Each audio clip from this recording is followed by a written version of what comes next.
14:19. Summary. Tamar, Judah's daughter-in-law, disguised herself as a prostitute to sleep with Judah after he denied her the right to marry his son, Shelah. Her actions, though controversial, led to the continuation of Judah's lineage, from which the Messiah, Jesus Christ, would eventually come. Christianview. From a Christian standpoint, this story is a portrait of God's sovereignty working through human imperfection. Tamar's actions, while morally troubling, became a tool in God's redemptive plan. Her union with Judah produced Perez, a direct ancestor of Jesus Christ.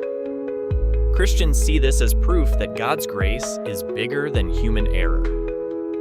Though Judah failed in his duty and Tamar acted in desperation, God used both to preserve the covenant promise. The focus, therefore, isn't on moral justification, but on divine redemption.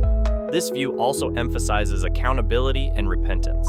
Judah's words, "She is more righteous than I," show self-awareness and humility.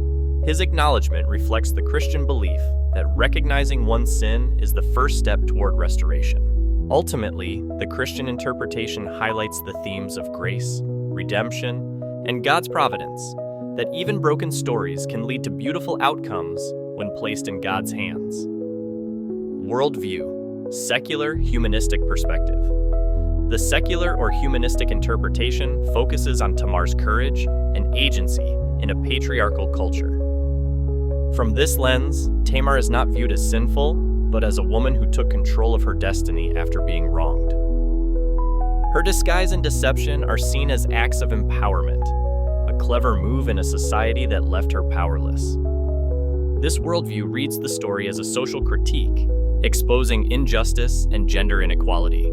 Judah represents the oppressive system, while Tamar symbolizes resilience and survival. The moral evaluation is situational. Tamar's actions are justified by the outcome. Unlike the Christian reading, the secular view doesn't see God's hand guiding the story. Instead, it sees human determination and the triumph of the marginalized. Tamar's intelligence and boldness are celebrated, not her submission to divine will. Comparative summary: the Christian perspective centers on divine providence, God's grace working through human weakness, while the worldview focuses on human empowerment and the fight against social injustice. The Christian interpretation sees Tamar's story as part of God's redemptive timeline, while the secular view treats it as a moral and social statement about gender, power, and justice. In Christianity, righteousness is defined by God's moral standards. In the secular world, it is often defined by human reasoning and outcomes.